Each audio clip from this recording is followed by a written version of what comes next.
Welcome back, medical students in residence. Okay, let's dive into this because when it comes to the brain, bleeds are incredibly high stakes. I mean, literally. If you miss a tiny microbleed, a patient's entire clinical picture and treatment plan can change in an absolute instant. And that is exactly why mastering MRI bleed mapping is, well, it's absolutely essential for your studies in your clinical rotations. We're going to tackle this source material and really study the essentials together today.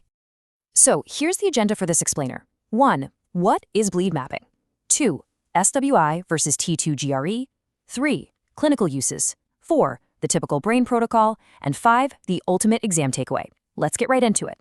Section 1. What is bleed mapping? All right, so let's get our foundational ground rules down so you can burn this into your memory for test day.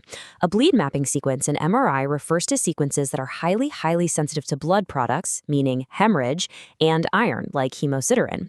If your clinical vignette hints at a prior bleed or, you suspect blood is the culprit, your mind should immediately jump to hunting for these exact products. Moving on to Section 2. SWI versus T2gre.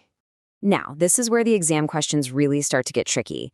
The source material highlights SWI, or Susceptibility Weighted Imaging, as the absolute heavyweight champion here.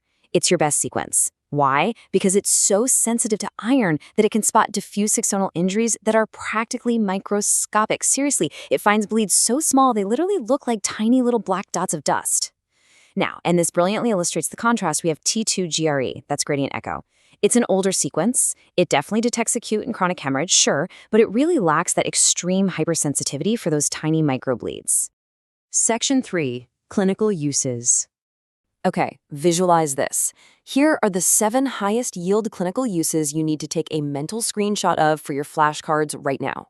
Number 1, intracranial hemorrhage. 2, cerebral microbleeds. 3, diffuse axonal injury, or DAI. 4, cavernous malformations. 5, hemorrhagic transformation of stroke. 6, brain tumors with hemorrhage. And 7, cerebral amyloid angiopathy.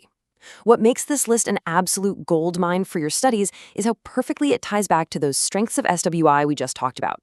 For all these scenarios, you literally need the highest sensitivity possible to nail that accurate diagnosis. Section 4. The typical brain protocol. So, where does this actually fit into the bigger picture? Let's walk through the standard diagnostic journey. You start with your structural views in steps 1 through 3. That's T1, T2, and flare. Then, step 4 uses DWI plus ADC to check for diffusion restriction, which, as you know, is critical for identifying acute infarcts.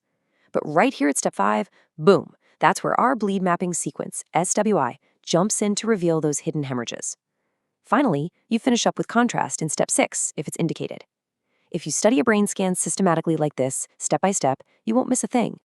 All right, let's pause for some active recall. Which sequence is best for detecting tiny microbleeds? Just answer it in your head for a second. Got it?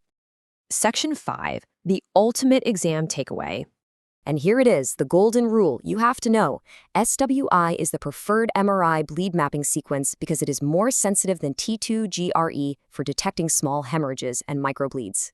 If a board exam tries to trick you with a cerebral amyloid angiopathy case, don't fall for it. Pick SWI.